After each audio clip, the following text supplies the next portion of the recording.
Hi everyone, welcome back again. As I've been working on this video, I've had to make a few adjustments. Originally I was going to have all of the scenes in one video, but it ended up being like 30 minutes long, so I decided to break it into two and put the final episode all in one video. So you might hear a few things in this video that don't really make much sense, and that could be because you haven't watched the previous video or because I mentioned it thinking that this was going to be a part of the previous video, and I hope everyone's okay with that and that you enjoy the video regardless. So yeah, let's go.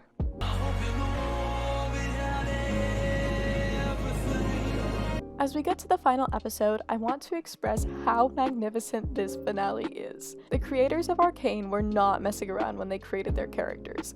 Each one is complex and multi-dimensional, and the finale sees our favorite characters each face tough decisions and conflicts that have been building since the start of the season. Jinx is faced with choosing between Jinx and Powder. Vi needs to decide how to respond to Jinx's demands. Silco must choose between Jinx and an independent Zaun. Victor must decide what to do with the Hex Core. And Mel is faced with choosing between sticking to her family or her values. It's incredible to watch everything come together and yet fall apart at the same time. So for the sake of this video, I'm only going to be talking about a few scenes, and even then, there are several important bits that I will miss because this show is that deep.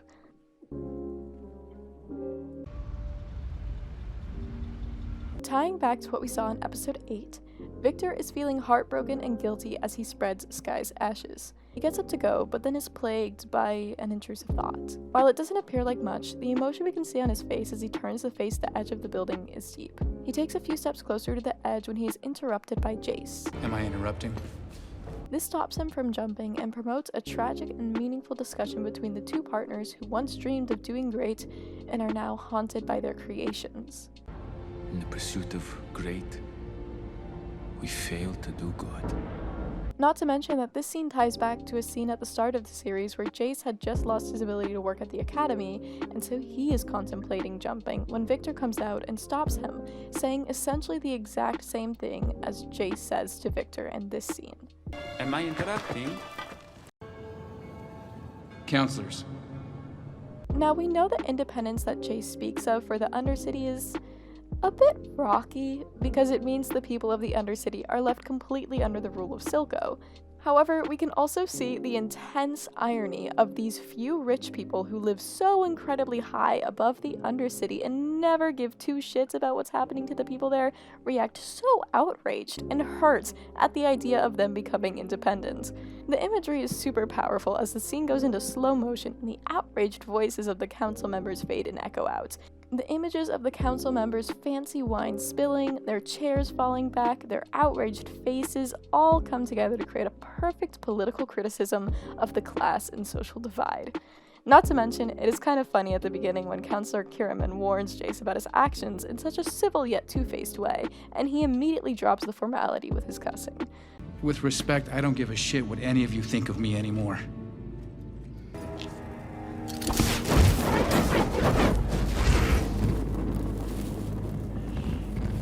The entirety of the season finale dinner party is riveting.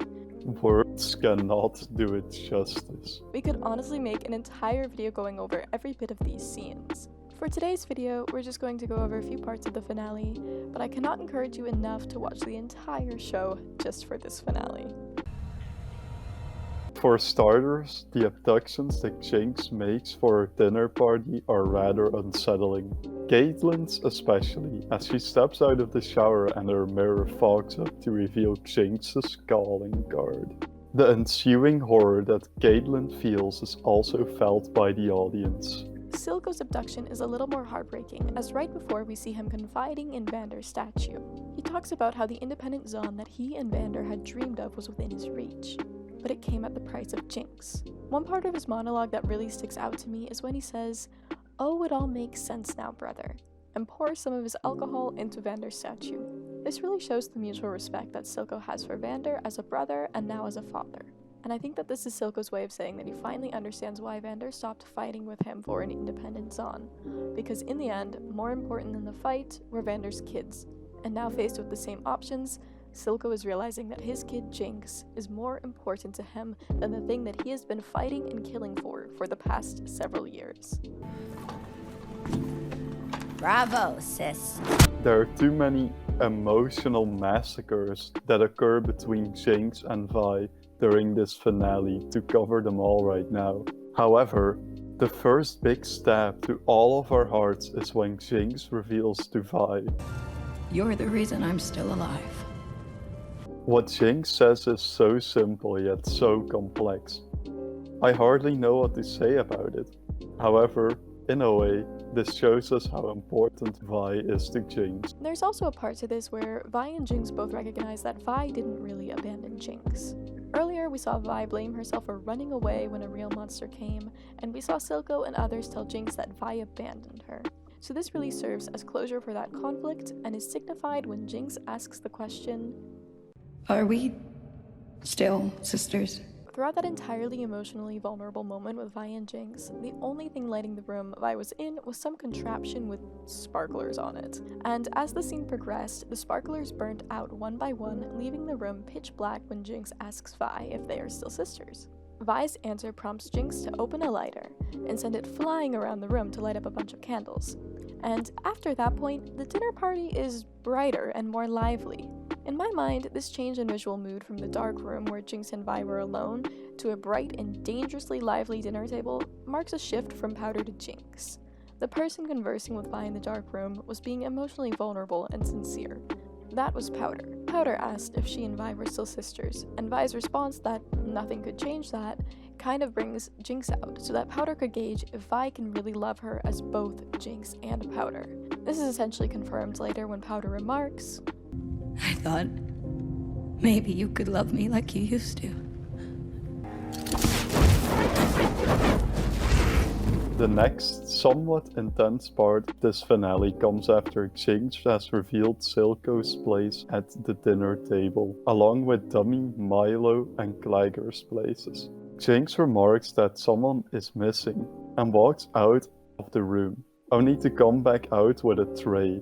Proceeds with, I paid your girlfriend a visit this morning. What did you do? I made her a snack. The first time watching this, I was genuinely horrified and 100% believed that Jinx would have killed and cooked Caitlyn.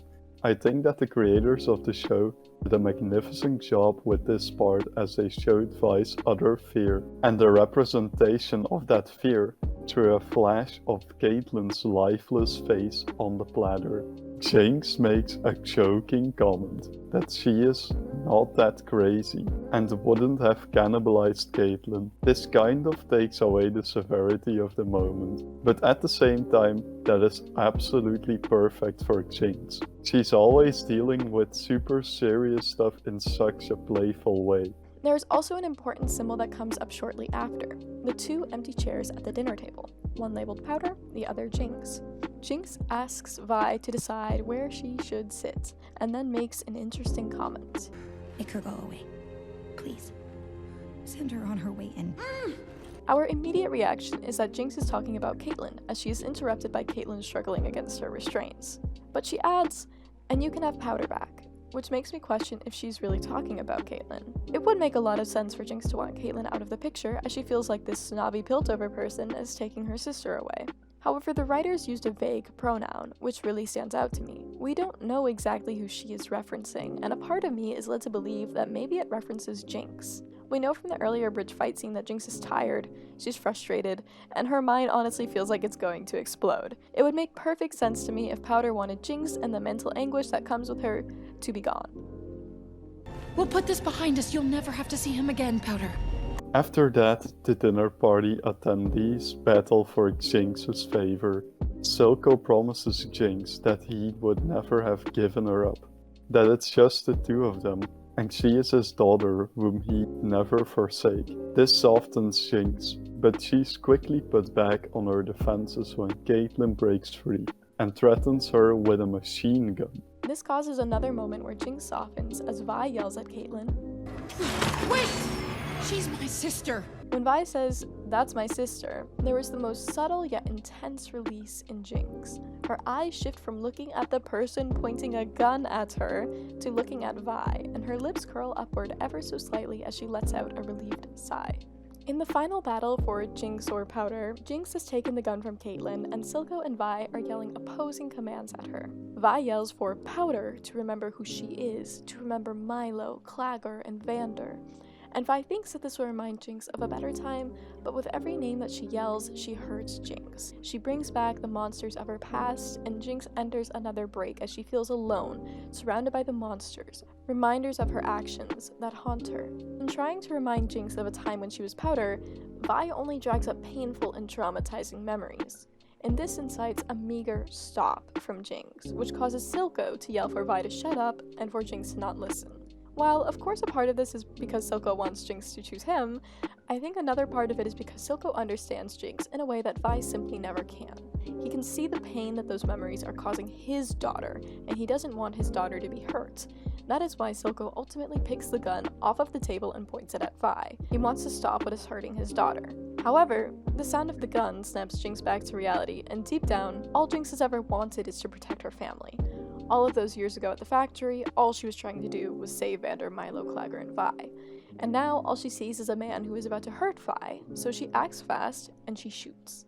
The visuals in this part are also incredible, so I want to take a few moments to touch on those. As always, we get to see the scratchy, colorful scribbles of monsters that torment Jinx, along with echoes of Vi and Silco's voices. There are also these flashes to what is actually occurring outside of Jinx's mind, but they're so quick that it is hard to tell what is happening in reality. This gives us a sense of what it feels like to be in Jinx's position, how disorienting and overwhelming it can be, and that is really powerful. I have no words for Silco's death, even for their villains. The creators of this show took so much care and did not fuck around. Unlike many shows, the concept of right versus wrong is constantly in question in Arcane. All of their characters are deep, and none of them are holy, as we see protagonists portrayed in other media. As manipulative as he was, Silco really cared about Jinx. In his final words to her, he is ensuring that she will live on and that his death will not become one of the monsters that haunt her, as with Vander, Claggor, and Milo's deaths. You're perfect. Silco's final words seem to release something in Jinx. We hear some whirring sort of noises that are similar to the noises that we always hear when Jinx is having mental relapses. And in my mind, this signifies the release of Powder. Jinx no longer has to be tormented by who she needs to or wants to be. She knows now, and so she takes a seat at Jinx's spot. This triggers one of, if not the most, emotional montage-like sequences, as Jinx remarks on the changes both she and Vi have gone through. Maybe you could love me like you used to. Even though I'm different.